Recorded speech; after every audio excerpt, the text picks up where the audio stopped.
අද මම ඔයාලට කියන්න යන්නේ සන් වූකොන්. එහෙමත් නැත්නම් මංකී කින්ගේ කතාව. ෆ්ලවර් ෆෘට් කන්දේ කාලයක් තිස්සේ පැවතෙන මායාකාර ගල් කන්දක් තිබුණා. ගල් කන්ද දවසින් දවස ස්වර්ගයෙන්, පොළොවෙන්, ඉරෙන් වගේම හඳින් සාරය අරගෙන වැඩෙමින් තමයි තිබුණේ. දවසක් මේ ගල පුපුරලා ඈත් වෙලා මේකෙන් ගල් බිත්තරයක් එළියට ආවා. මේ ගල් බිත්තරේ හුළඟෙන් පිරිමැදිලා ගල් වඳුරෙක් බවට පත් වුණා. මේ වඳුරා ලෝකේ හතර දිශාවට ආචාර කරලා S2කින් පිට කරපු රත්තරන් පාට කිරණයකින් ස්වර්ගයේ ඉන්න ජේඩ් අධිරාජයාගේ මාලිගාව සිදුරු වෙලා ගියා. මේ ගල් වඳුරා කන්දේ හිටපු සාමාන්‍ය වඳුරෝ එක්ක කාලයක් ජීවත් වුණා. දවසක් මේ වඳුරු කණ්ඩායමට විශාල දිය ඇල්ලක් හම්බුණා. එයාලා කතා වුණා මේක පිටිපස්සේ මොනවා තියෙනවද දන්නේ නැහැ කියලා. ඊට පස්සේ එයාලා කල්පනා කරා කවුරු හරි ඉන්නවද මේක ගිහිල්ලා බලන්න පුළුවන් කෙනෙක් කියලා. ගල් වඳුරා කිසිම පැකිලීමක් නැතුව දිය ඇල්ලේ අනිත් පැත්තට පැනලා පාරාදීසයක් වගේ ලස්සන තැනක් හොයාගත්තා. අනෙක් වඳුරොත් මෙයා පස්සෙන් ඇවිල්ලා මේක දැකලා ගල් වඳුරට ගෞරවයක් විදියට එයාට රජකම දුන්නා. එදා ඉඳලා මෙයාව හැඳින්නුනේ මංකී කින් කියලා. මේ විදිහට අවුරුදු 300ක් වඳුරන් එක්ක ජීවත් වුණ මංකී කින් තේරුම් ගත්තා දවසක තමාට මරණය උරුම වෙන බව.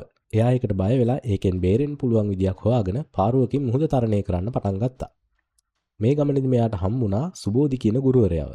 එයා යටතේ ශිල්ප හදාරපු මංකී කින්ට ආකාර 72කට රූපය වෙනස් කරන්නත් එක පිම්මකින් කිලෝමීටර් 53000කට වැඩියෙන් පනින්නත් හැකියාව ලැබුණා.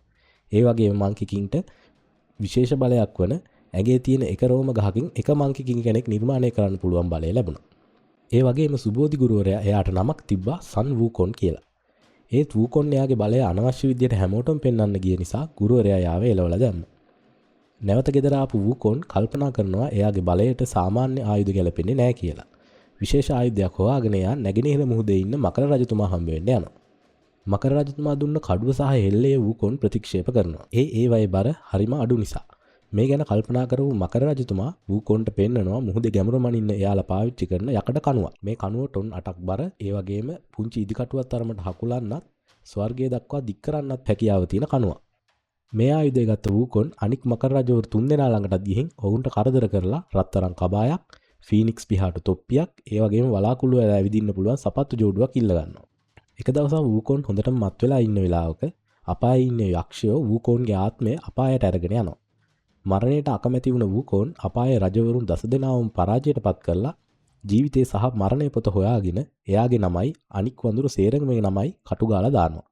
මේ විදිහට වූකොන් සහ එයාගේ වඳුරු පිරිස අමරණීය බවට පත් වෙනවා. වූකොන්ගේ කරදර ඉවස ගන්න බැරි වුණ මකර රජතුමා සහ අපායේ රජවරු ස්වර්ගයට පැමිණිලි කරනවා.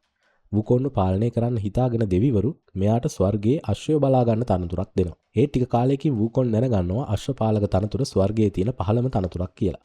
සහ මේක දීලා තියෙන්නේ එයාව හිර කරලා තියාගන්න කියලාත් මෙයා දැනගන්න. මේක දැනගත් වූකොන් ස්වර්ගයේ ගේට්ටුව කඩාගෙන නැවතත් පොළොවට පනිනවා. එයා කියනවා මම දෙවියන් තරම්ම බලවත් කෙනෙක් කියලා. ස්වර්ගයට අභියෝග කරනවා. නැවත දෙවියන් වූකොන් කැඳවලා ඔහුට බොරු දේවතන්තුරක් දීලා අමරණීය පීච් වත්තක බාරකාරීත්වය ලබා දෙනවා. වූකොන් එක බලා ගන්නව වෙනුවට වත්තේ තියෙන සේරම ඉදුණු පීච් ගෙඩි ටික කනවා. සුරංගනාවිය දවසක් මෞරජිනගේ භෝජන සංග්‍රහයට පීච් ගෙනියන්න ඇවිත් සේරම කාලා කියලා දැනගෙන වූකොන්ට බනිනවා. තරහ ගියපු වූකොන් මේ සුරංගනාවිය සේරම එයාගේ මැජික් බලය පාවිච්චි කරලා ගල් කරලා දානවා.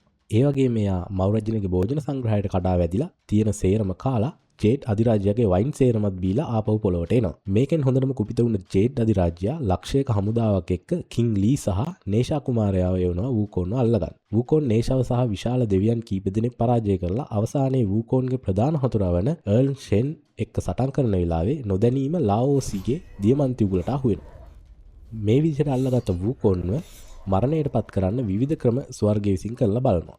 අකුණු, ගින්දර, පොරෝ කිසි දෙයකින් ඔහුට හානි කරන්න බැරි වෙනවා. ලාओसीගේ කීමට වූකොන්ව විශාල උඳුනක දාලා දිය වෙලා යන්න හරිනවා. ඒත් දවස් 49ක් ගින්නේ විනාශ නොවුන වූකොන් උදුනෙන් දුම වැදිලා S2කට බලයක් ලැබෙනවා. ඒ බලය තමයි ඕනෑම යක්ෂයෙක්ගේ මායාවක් අඳුර ගන්න පුළුවන් වෙන විදිහේ බලයක්. මේ විදිහට බලවත් වුණ වූකොන් ස්වර්ගයේ මාලිගාව සම්පූර්ණයෙන්ම වගේ විනාශ කරලා දානවා. මේකට බය වුණ ජේඩ් අධිරාජ්‍යයා බුදුවරයෙකුට කතා කරනවා උදව් ඉල්ලලා. එතනට වැඩම කරපු බුදුවරයා වූකොන්ට අභියෝගයක් දෙනවා. ඔයා මගේ දකුණු අතින් එළියට පනින්න පුළුවන් වුණොත් ඔයාට ස්වර්ගයේ අධිරාජ්‍ය තනතුර දෙනවා කියලා කියනවා. වූකොන් විශ්වයේ කොනට ඊටාම වේගයෙන් පනිනවා. ඊට පස්සේ වූකොන් දකිනවා රෝස පාට විශාල කණු පහක් තියෙනවා. වූකොන් දැන් ලියනවා වූකොන් මෙතෙන්ට ආවා කියලා. ඒත් ඒ විශාල කණු වෙනමකුත් නෙවෙයි ඒ බුදුන් වහන්සේගේ දකුණු අතේ ඇඟිලි පහ. බුදුන් වහන්සේ අත මිටිගුලි කරලා වූකොන්ව 5 එලිමන්ට් කන්දේ හිර කරනවා. මේ විදිහට අවුරුදු 500ක් හිර වෙලා ඉන්න වූකොන් ජීවත් වෙන්නේ යකඩ කාලා තම පානය කරමි. දවසක් බෝධිසත්ව ගුවයින් චීනයේ ඉඳන් ඉන්දියාවට බුදුන් වහන්සේගේ විශේෂ සූත්‍රයක් අරන් එන්න වඩින ත්‍රිපිටක හාමුදුරන්ගේ ආරක්ෂාවට කෙනෙක් හොයනවා. වූකෝන්ව දැකපු බෝධිසත්වය වූකෝන්ව නිදහස් කරන පොරොන්දුවෙන් ත්‍රිපිටක හාමුදුරුවන්ගේ ආරක්ෂාවට පිටත් කළා හරිනවා. සංචාරයේ මුල් අවදියේ වූකෝන් පැනලා යන්න උත්සාහ කරපු නිසා බෝධිසත්වයින් වූකෝන්ගේ නළලට වලල්ලක් දානවා. හොරින් පැනලා යන්න හැදුවොත් වලල්ල කුඩා වෙලා විශාල වේදනාවක් දැනෙන විදිහට.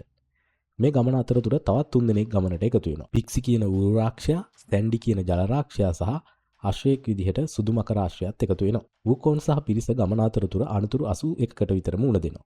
ත්‍රිපිටක හාමුදුරුවන්ව කාලා අමරණීයත්වය ගන්න එන ගොඩාක් රාක්ෂයන්ව වූකෝන් විනාශ කරලා දානවා. අවුරුදු 14ක් කිලෝමීටර් 54000ක ගමනකින් පස්සේ එයාලා සූත්‍රය ලබා ගන්නවා.